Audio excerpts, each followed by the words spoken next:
Hello and welcome to SPM IS Academy. Today we will analyze the Assam Tribune newspaper of 6th May 2020. Please note you can download the PDF version of today's newspaper analysis by clicking the link given in the comment section. You can download the PDF version of April 2020 magazine from our website spmisacademy.com. You can also log on to our online portal online.spmisacademy.com to access some of our freely available video lectures, and please join our WhatsApp group through the link given in the description section for more study materials. This is the list of the topics that we will cover from today's newspaper. And the first article is taken from editorial segment. It is about MSME sector and impact of lockdown on this sector. This topic is important from our syllabus paper for Indian economy point of view. So as I said, in this article we will talk about importance of MSME sector first of all for Indian economy. MSME stands for micro, small and medium enterprises, and this article says that the lockdown will have highest or biggest impact on MSME sector only, and if the MSME sector collapses it will be very difficult for Indian economy to revive. तो MSME sector का पहले importance समझेंगे और फिर समझेंगे कि कितना threat है MSME सेक्टर के ऊपर बिकॉज ऑफ लॉकडाउन, और अगर ये MSME सेक्टर कोलैप्स हो जाता है तो उसका कितना बुरा इम्पैक्ट पड़ेगा पूरी इकोनॉमी के ऊपर, वो भी समझने की कोशिश करेंगे. Let us first of all see the definition of MSME sector. So MSME has been categorized on the basis of investment in plants and machinery. तो कितना कैपिटल इन्वेस्टमेंट किया गया है उस बेसिस पे MSME को क्लासिफाई किया गया है. मैन्युफैक्चरिंग एंटरप्राइजेज में माइक्रो एंटरप्राइजेज वो होते हैं जिनके अंदर प्लांट एंड मशीनरी के ऊपर 25 लाख रुपए तक का खर्च हुआ है, और अगर मैन्युफैक्चरिंग एंटरप्राइजेज में प्लांट एंड मशीनरी के ऊपर 25 लाख से 5 करोड़ तक के बीच का कोई एक्सपेंडिचर हुआ है, then such enterprise is known as small enterprise. और अगर 5 करोड़ से 10 करोड़ तक के बीच में एक्सपेंडिचर हुआ है on plant and machinery, then that kind of manufacturing enterprise is known as medium enterprise. लेकिन अगर वो सर्विस एंटरप्राइजेस है जहाँ पे सर्विसेज प्रोड्यूस होते हैं, जैसे कि मान लो कोई ट्रैवल एजेंसी है या कोई कोचिंग इंस्टीट्यूट है, तो वहाँ पे अगर उनके ओवरऑल सेटअप पे 10 लाख रुपए तक का खर्च हुआ है, then that kind of service enterprise will be known as micro service enterprise. If the expenditure is in between 10 lakh to 2 crore, then it will be known as a small service enterprise, and if it is between 2 crores to 5 crore, then it is medium service enterprise. आपको एक बात और ध्यान रखनी है कि in February 2018 the union government had decided to change the criteria of micro small and medium enterprise categorisation. उन्होंने ये प्लांट और मशीनरी के इन्वेस्टमेंट के क्राइटेरिया को बदल करके एनुअल टर्नओवर क्राइटेरिया रखने का फैसला लिया, क्योंकि प्लांट और मशीनरी क्राइटेरिया थोड़ा एम्बिगुअस है. प्लांट और मशीनरी के प्राइसेस काफ़ी फ्लक्चुएट होते रहते हैं. सो जो प्रपोजल था that was that for micro enterprises the annual turnover should be less than 5 crores. Those enterprises whose turnover is between 5 crore to 75 crore should be known as small enterprises, and enterprises having turnover between 75 crore to 250 crore should be known as medium enterprises. But आपको एक बात ध्यान रखनी है that this suggestion has yet not been formally accepted. अब जरा समझने की कोशिश करते हैं the importance of MSME sector for Indian economy. So in India there are about 6 crore 34 lakh MSME sectors enterprises operating in India, but out of those MSME enterprises 99.5% are in micro category, while only 0.5% are in small and medium enterprise category. So लगभग 6 करोड़ 30 लाख तो micro category के ही MSME enterprises हैं. वो जो छोटे लोग होते हैं, जो छोटी दुकानें होती हैं, या जो स्मॉल वेंडर्स होते हैं सड़क पे आइसक्रीम कप बेचते रहते हैं, इस तरह के सारे लोग उस माइक्रो कैटेगरी एंटरप्राइजेस में आ सकते हैं. and overall this MSME sector together produces 11 crore employment. So this is a huge number. About 70% of employment outside agriculture is produced by MSME sector in India. and the contribution of MSME sector towards Indian GDP is 40%, while it contributes about 45% of India's export every year. So no doubt with help of this figure it is very clear that MSME sector is very significant for Indian economy. और ये सारे figures का आप इस्तेमाल करेंगे in writing your answer if there is a question on MSME sector. अब जरा समझते हैं कि हाल फिलहाल में क्या इश्यूज आ सकते हैं because of lockdown on MSME sector. तो लॉकडाउन का इम्पैक्ट समझने के लिए ऑन MSME सेक्टर पहले हमें MSME सेक्टर के थोड़े से स्ट्रक्चर को समझना होगा। पहले ही हम डिस्कस कर चुके हैं that there are 6.34 lakh MSME enterprises in India, लेकिन उसमें से 99.5% तो माइक्रो कैटेगरी के हैं, मतलब बहुत स्मॉल कैटेगरी के हैं, काफ़ी छोटा इन्वेस्टमेंट है उनका। तो 6.34 में से 6.30 तो इस तरह के माइक्रो इंटरप्राइजेज जो स्मॉल वेंडर्स होते हैं, ठेले वाले, रेडी वाले, वो सारे लोग इस स्मॉल माइक्रो कैटेगरी में आएंगे और इसकी संख्या सबसे ज़्यादा है। As I said, most of the MSME are micro firms. They are too small. At max they employ 1 or 2 person. और इस कारण से चूँकि ये बहुत छोटे होते हैं ये माइक्रो इंटरप्राइजेज, इस कारण से गवर्नमेंट के किसी भी रूल के हिसाब से कहीं भी ये रजिस्टर्ड नहीं होते। इनमें से ज़्यादातर इंटरप्राइजेस ना तो ये टैक्सेशन प्रोविज़न के अंदर आते हैं, इसलिए ये टैक्स भी नहीं भरते, इनका ना प्रॉपर रजिस्ट्रेशन होता है, ना तो ये GST नेट के अंदर आते हैं, क्योंकि GST के अंदर भी आपको एक बात पता होगी थ्रेशोल्ड लिमिट है और threshold limit of GST is different for different state. जैसे कि कुछ एक स्टेट का थ्रेशोल्ड लिमिट है 40 लाख, आपको याद रखना है कम से कम आसाम जो यहाँ पे मैंने हाईलाइट करके दिया है उसका GST थ्रेशोल्ड है 40 लाख। इस थ्रेशोल्ड फॉर GST का मतलब है कि अगर किसी भी फर्म का इस अमाउंट से, इस थ्रेशोल्ड अमाउंट से कम टर्नओवर है तो उस फर्म को GST में रजिस्टर करने की ज़रूरत नहीं है। It's not mandatory for that firm to register under GST। लेकिन हाँ, ये भी बात आपको याद रखनी है कि this is allowed only for those firms that are operating within a state. तो एक बार इस एग्जांपल की मदद से समझ लेते हैं। आसाम के अंदर वो सारे फर्म जो अपना प्रोडक्ट बस आसाम के अंदर बेचते हैं और उनका एनुअल टर्नओवर 40 लाख रुपए से कम है, तो उनको GST के अंदर अपने आप को रजिस्टर करके और GST नंबर लेने की ज़रूरत नहीं है। ये है मतलब थ्रेशोल्ड लिमिट का। और अब आपको पता चल गया होगा कि इतने सारे हमारे यहाँ पे माइक्रो इंटरप्राइजेज़ हैं और इनमें से ज़्यादातर तो थ्रेशोल्ड लिमिट के नीचे हैं, तो वो तो GST के अंदर भी रजिस्टर्ड नहीं है, किसी और टैक्सेशन प्रोविज़न के अंदर रजिस्टर्ड नहीं है, एम्प्लॉयमेंट रूल्स के अंदर रजिस्टर्ड नहीं है। So in short the point that I am trying to make कि हमारे यहाँ इतने सारे MSME इंटरप्राइजेस हैं तो, लेकिन गवर्नमेंट के साथ उनका कोई फॉर्मल कनेक्शन नहीं है। And because of this, since majority of them, more than 90% of them are not registered with any provisions of the government, it will be very difficult for government and RBI to make any special provision for their revival. एक बात तो तय है, अब इस तरह के कई सारे लोग जो घरों में बैठ कर के अपना छोटा कुछ हैंडीक्राफ्ट बनाते हैं, छोटी मोटी चीज़ें बनाते हैं, वो सब MSME सेक्टर में आएंगे।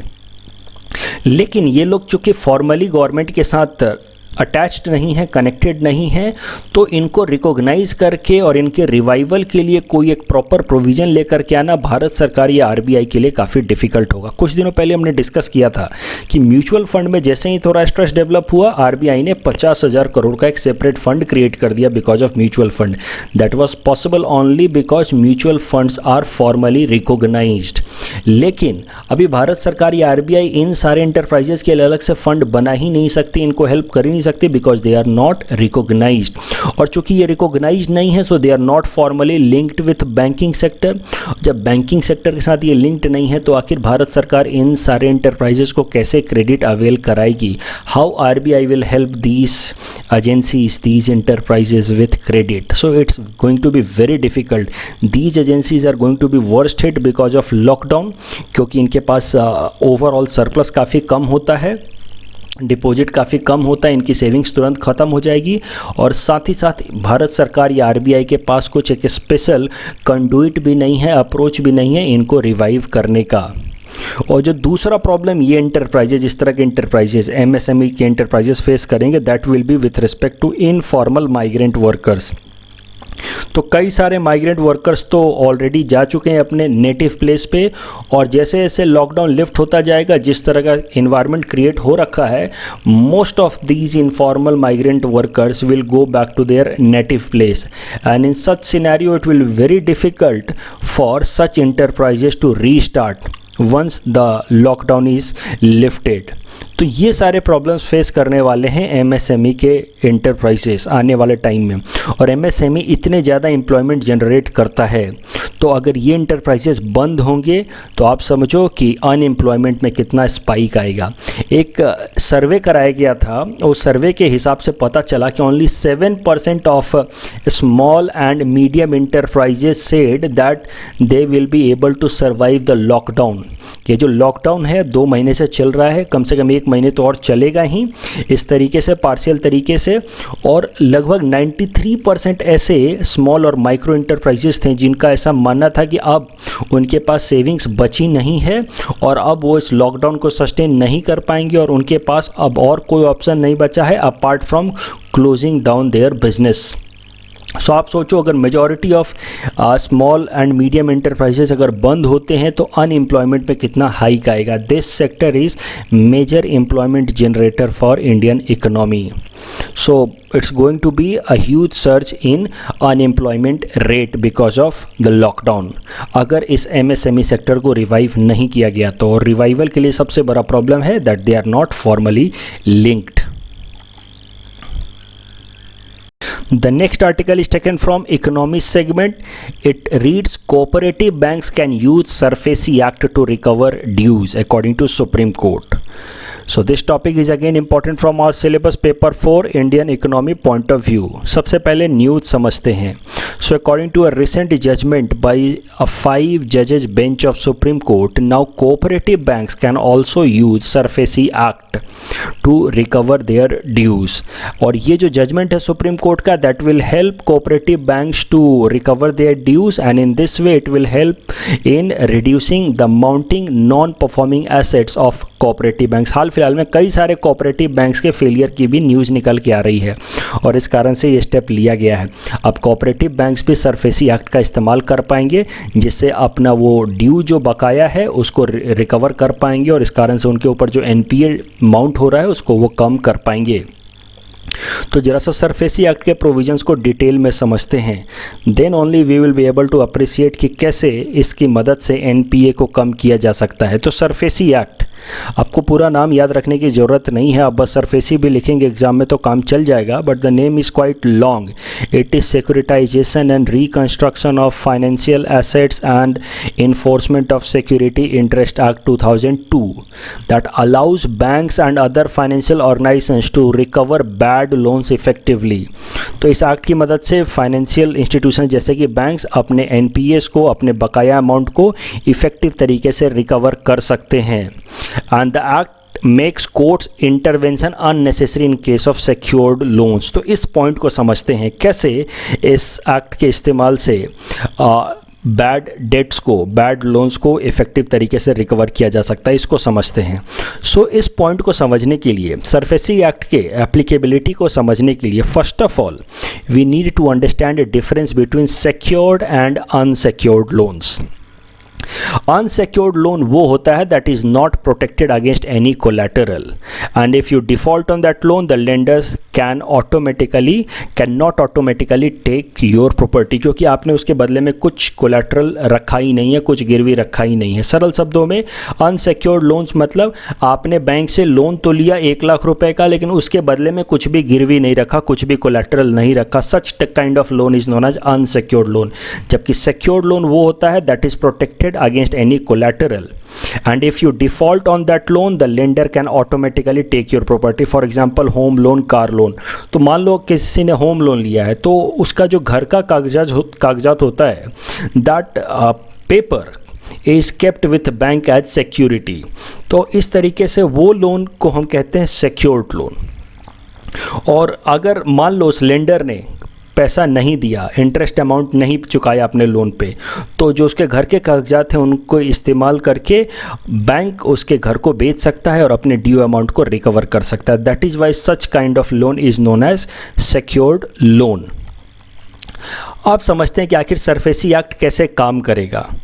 तो सरफेसी एक्ट जैसा कि मैंने बताया, it is applicable only for secured loans. और इस सिक्योर्ड लोन्स के केस में बैंक्स का अगर कोई भी लोन एनपीए बन चुका है, एनपीए आपको पता है उसी लोन को कहा जाता है जिस पे इंटरेस्ट अमाउंट 90 दिनों से ज़्यादा टाइम से नहीं आया हो। बैंक ने आपको लोन दिया 1 लाख रुपए, मान लो, उस पर इंटरेस्ट हर महीने बनता है 2000 रुपये, और आपने 90 दिनों तक इंटरेस्ट उस पर नहीं पे किया, तो आपका ये लोन एनपीए की तरह काउंट करेगा बैंक, नॉन परफॉर्मिंग एसेट।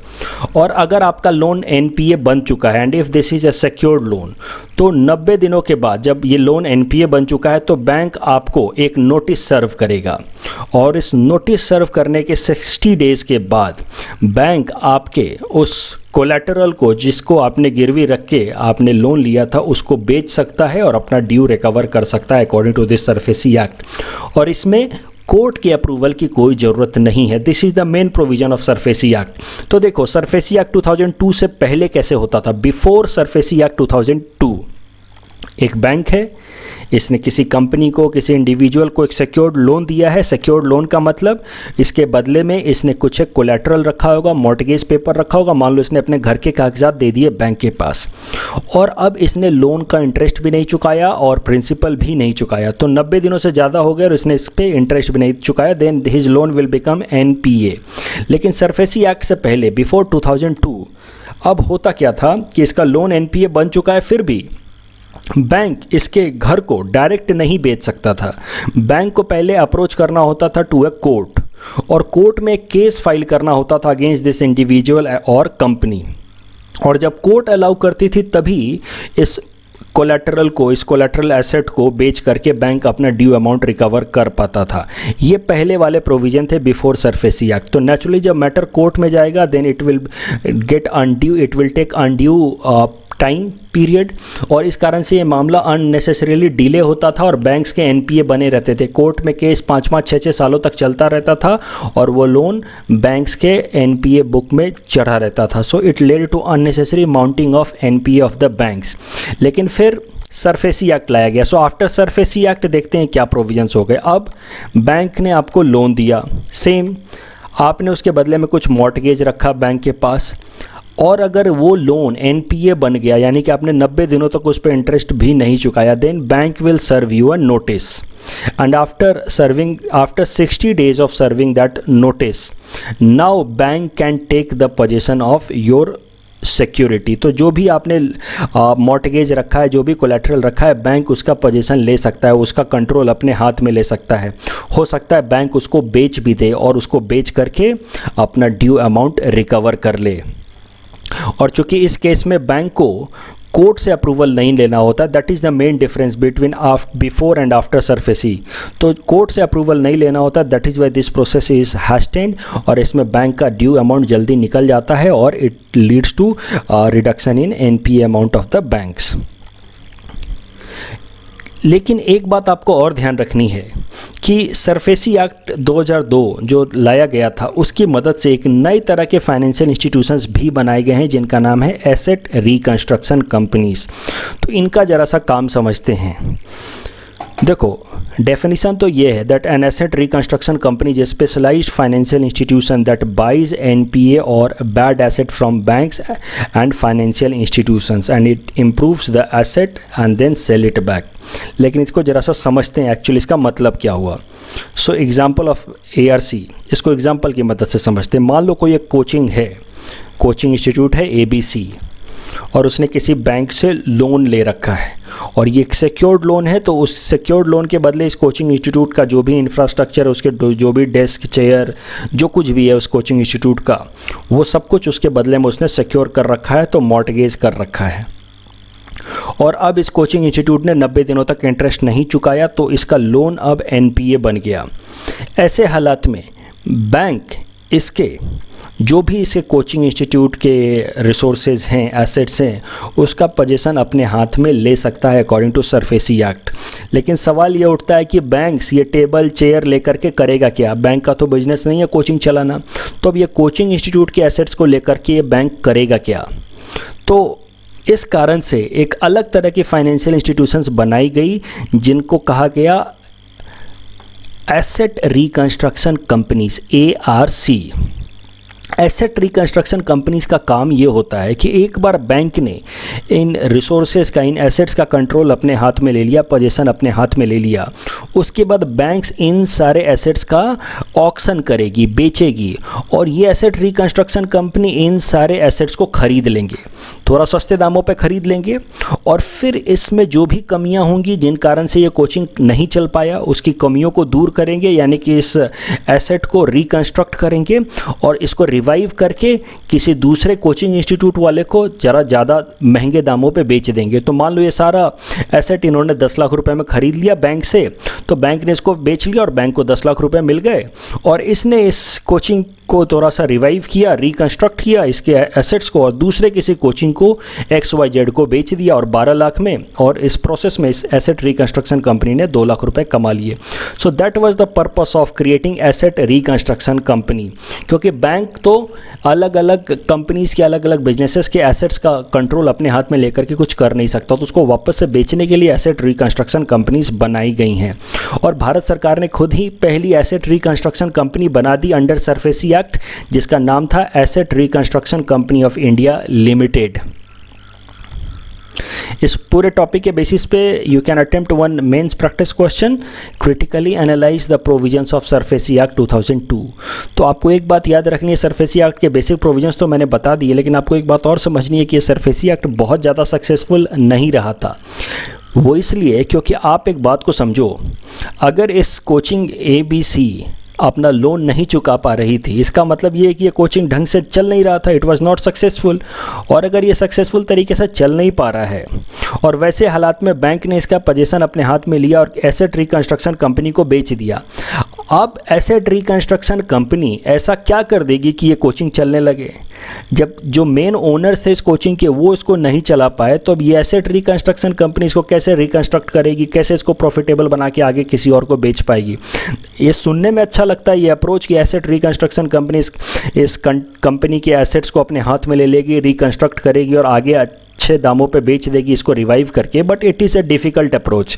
किसी भी डूबती हुई कंपनी को, किसी भी लॉस मेकिंग कंपनी को प्रॉफिटेबल बना करके और महंगे दामों पे बेच पाना एक डिफ़िकल्ट अप्रोच है, थोड़ा सा प्रैक्टिकली डिफ़िकल्ट है। और इस कारण से कई सारे एसेट रिकंस्ट्रक्शन कंपनीज बनाए तो गए, लेकिन सब के सब फाइनेंशियल लॉस में चल रहे हैं, और इस कारण से ओवरऑल सरफेसी एक्ट का सक्सेस रेशियो भी काफ़ी कम रहा है, क्योंकि एसेट रिकंस्ट्रक्शन कंपनीज खुद ही लॉस में चल रहे हैं।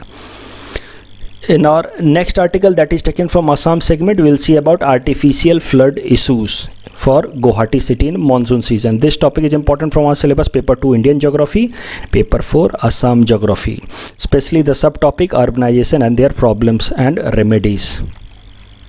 सो सबसे पहले फ्लड का बेसिक कॉन्सेप्ट समझते हैं। फ्लड का बेसिक डेफिनेशन है, आप सब समझते हैं फ्लड क्या होता है। इट इज़ एक्सेसिव वाटर और mud on land that is normally dry. तो किसी भी नॉर्मल ड्राई एरिया में सडनली वाटर आ जाए, मड आ जाए, तो उसको हम कहते हैं फ्लड।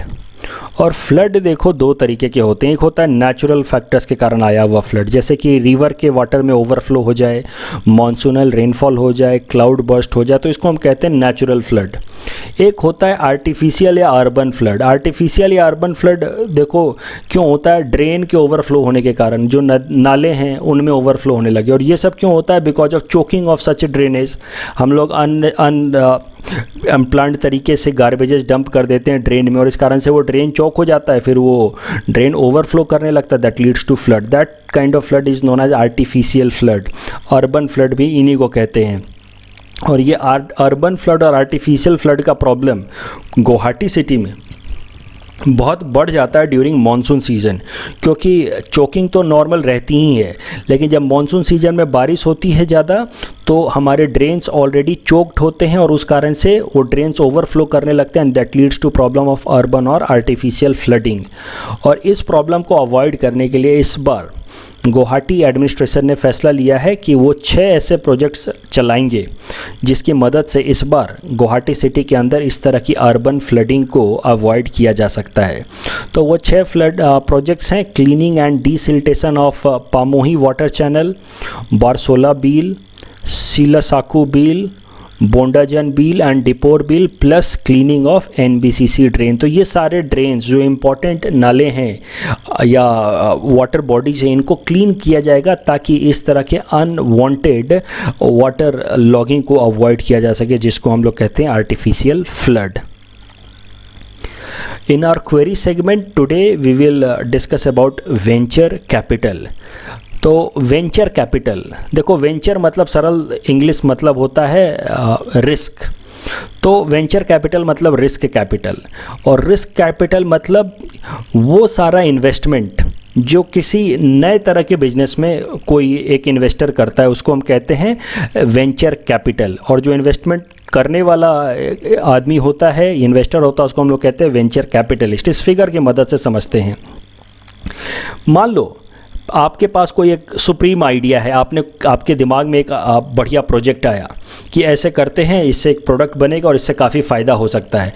लेकिन किसी भी नए प्रोजेक्ट पे जनरली आपको बैंक से लोन मिलना थोड़ा मुश्किल होता है, बैंक से कैपिटल मिलना थोड़ा मुश्किल होता है, क्योंकि बैंक्स इस तरह के रिस्की या वेंचर कैपिटल फंड में इन्वेस्ट नहीं करती हैं। तो आपके दिमाग में भले कितना अच्छा आइडिया हो, फॉर एग्जांपल आपके दिमाग में सबसे पहले जो ई कॉमर्स का आइडिया आया होगा, फ्लिपकार्ट वगैरह जो इंडिया में आ रहे थे, उनको बैंक से फंडिंग नहीं मिली, क्योंकि बैंक्स इस तरह के रिस्की बिजनेसेस में इन्वेस्ट नहीं करते।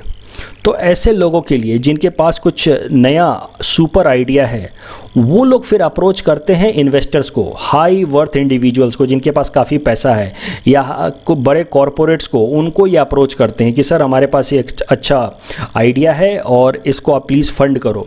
तो वेंचर कैपिटलिस्ट्स वो होते हैं जो इस तरह के रिस्की प्रोजेक्ट्स में फंडिंग करते हैं और उसके बदले में वो खुद की भी कुछ एक ओनरशिप ले लेंगे। फॉर एग्जांपल आपके दिमाग में आइडिया आया ई कॉमर्स का, आप गए किसी एक वेंचर कैपिटलिस्ट को, आपने रिक्वेस्ट किया कि सर इस प्रोजेक्ट में आप फंड करो, उसने 2 करोड़ मान लो फंड किए, तो 50% ओनर आप हो गए बिकॉज ऑफ योर आइडिया, जबकि उसके फंड पैसे लगे तो 50% ओनर वो हो गया। आई एम नॉट सेइंग कि 50-50 होता है, it all depends on how you negotiate. तो कुछ एक अमाउंट का, कुछ एक % ऑफ शेयर का ओनर हो जाता है वो वेंचर कैपिटलिस्ट, और कुछ एक अमाउंट के और शेयर के ओनर हो जाते हैं वो जिनका ये आइडिया होता है। नाउ एक बार पढ़ लेते हैं what is venture capitalist. These are startup companies with a potential to grow, need certain amount of investment. Wealthy investors like to invest their capital in such businesses with long-term growth perspective, and this capital is known as venture capital and the investors are called as venture capitalists. तो आप सुनेंगे जितने भी startups हैं जैसे OYO वगैरह को, इन सबको पहले बैंक से कभी भी फंड नहीं मिलता है, इनको कोई ना कोई बड़ी कंपनी या बड़ा इन्वेस्टर ही इनको फंडिंग देता है, और उस तरह के फंडिंग को हम कहते हैं venture capitalist fund. The next topic in query segment is about Tobin tax. So Tobin tax को जरा डिटेल में समझते हैं, थोड़ा टेक्निकल है। So Tobin tax as a concept was first proposed in 1972 by James Tobin, who is a Nobel laureate in the field of economics. He is an American economist और इनको Nobel prize में मिल चुका है। और इन्होंने Tobin tax को propose किया था 1972 में पहली बार, और पर्पस था इस टॉबिन टैक्स का कि स्पेकुलेटिव ट्रांजैक्शन को अवॉइड किया जाए इन करेंसी। और स्पेकुलेटिव ट्रांजैक्शन से होता क्या है, it leads to unnecessary volatility, और इस कारण से इकोनॉमी में कभी कभार लॉस होते हैं इन्वेस्टर्स को। तो इस बात को कि स्पेकुलेटिव ट्रांजैक्शन, वोलेटिलिटी, इन सबको समझते हैं with help of this figure, और फिर समझेंगे कि टॉबिन टैक्स से इससे फ़ायदा क्या होगा। तो क्या सजेस्ट किया था जेम्स टॉबिन ने 1972, उसको समझते हैं और स्पेकुलेशन को समझते हैं। इसको समझने के लिए मान लो एक एग्जांपल लेते हैं। मान लो ये हमारा कंट्री इंडिया है और एक्सचेंज रेट चल रहा है $1 = ₹50, और एक कोई फॉरेन इन्वेस्टर है, अमेरिका का बड़ा इन्वेस्टर है, मान लो इसके पास बहुत सारे डॉलर्स हैं, और इसने $1000 इंडिया में इन्वेस्ट किए, और मान लो इसके बड़ा इन्वेस्टर, उसने बड़ा अमाउंट इन्वेस्ट किया, बड़ा अमाउंट यहाँ पे मान के चल रहे हैं $1000, ये इसने $1000 इन्वेस्ट किया। तो $1000 अगर इंडिया में इन्वेस्ट किया मतलब इंडिया के अंदर डॉलर उसने पंप किया, और इंडिया में डॉलर पंप करने का मतलब है कि now dollar is relatively more with respect to rupee, तो नेचुरली डॉलर थोड़ा डेप्रिसिएट होगा। और इसने $1000 पंप किया और ₹50,000 निकाल लिए। तो हुआ क्या, टेक्निकली डॉलर्स आया इंडियन इकोनॉमी में और रुपया थोड़ा बाहर गया।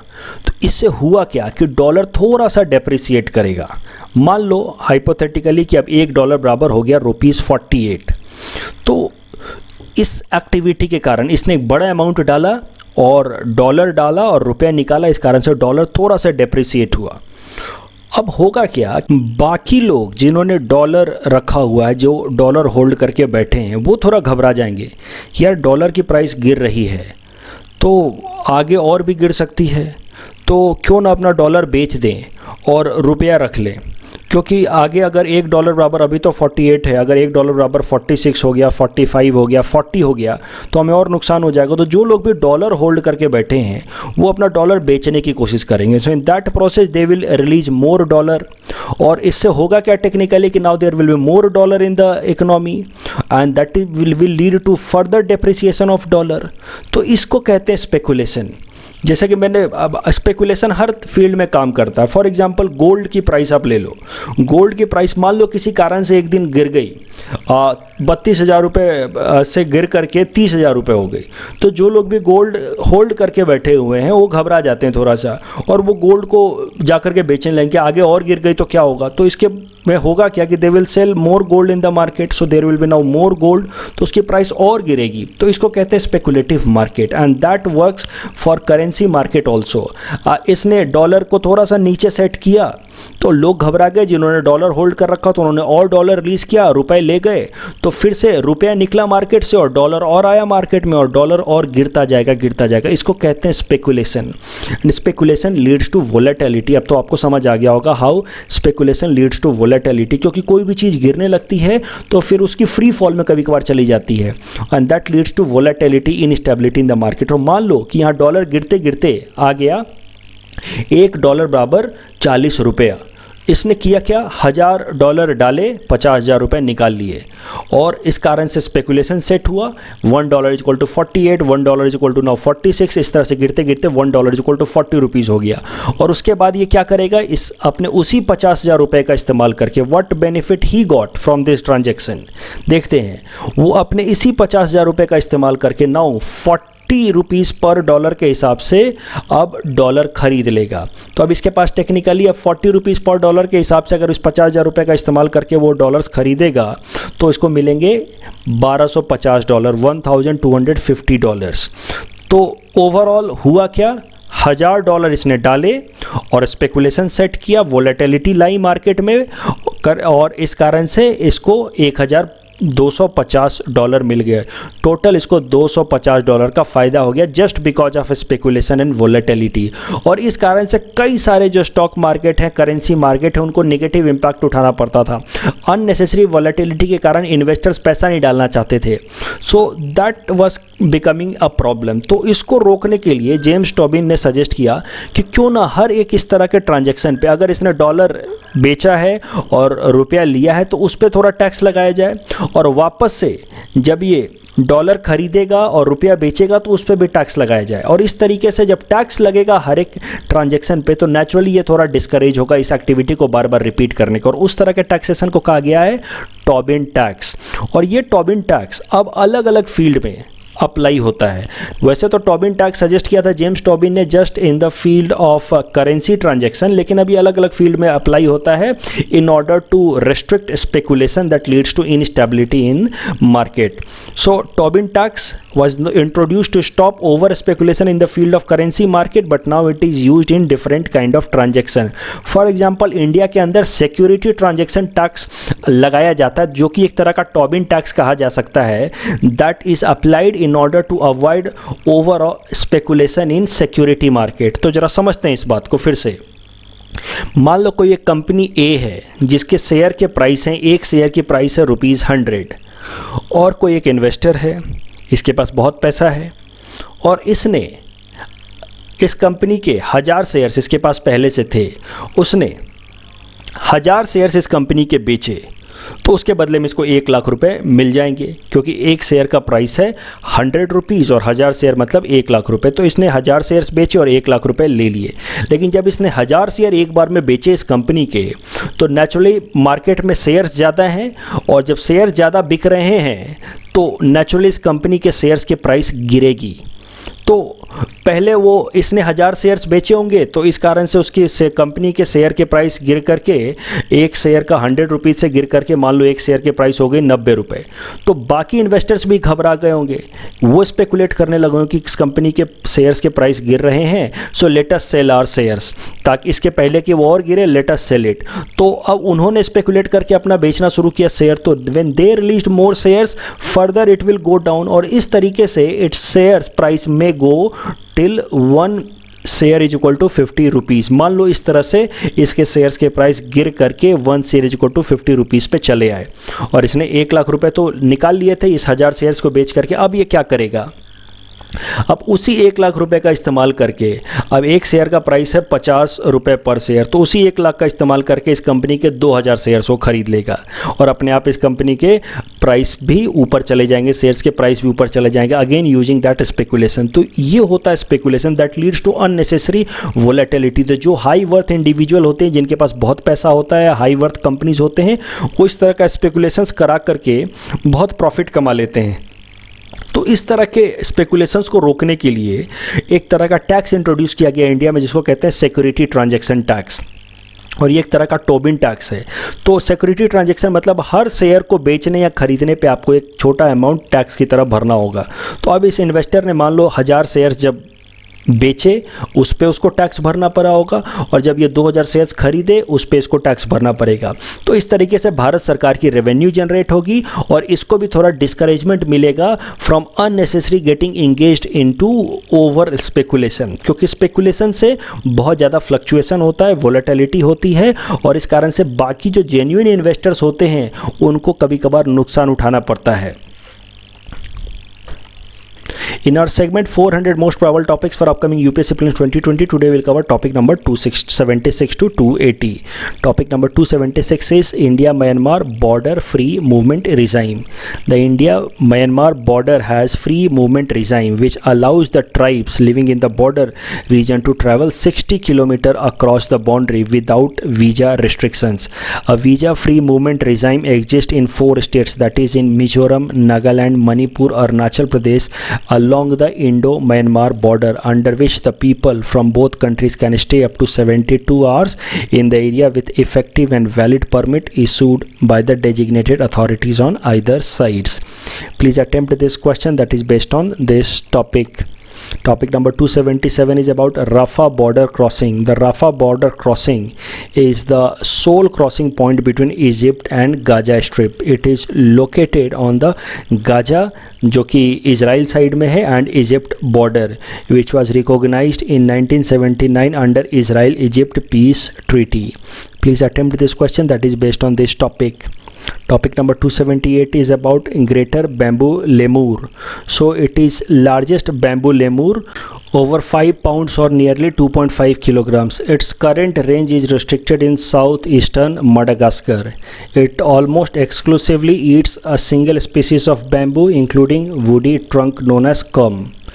This species is listed in Appendix 1 of CITES. This species has also been on the list of world's 25 most endangered primates. They are critically endangered under IUCN Red Data book. Please attempt this question that is based on this topic. Topic number 279 is about Mihir Shah Committee. Mihir Shah Committee, constituted by Union Water Resource Ministry to draft a new national water policy. The committee has 10 principal members chaired by Mihir Shah, who is former Planning Commission member and a water expert. Please attempt this question that is based on this topic.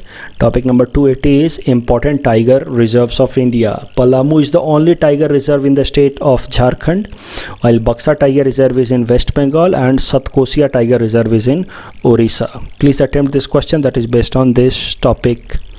This is the answer of question number 271 to 275 that we had given in yesterday's newspaper analysis. Today's question number 276 to 280 can be attempted by you people, and you can submit the answer in the comment section. We will be giving answer of these questions in tomorrow's newspaper analysis. That's all from our side for today. Thanks for watching.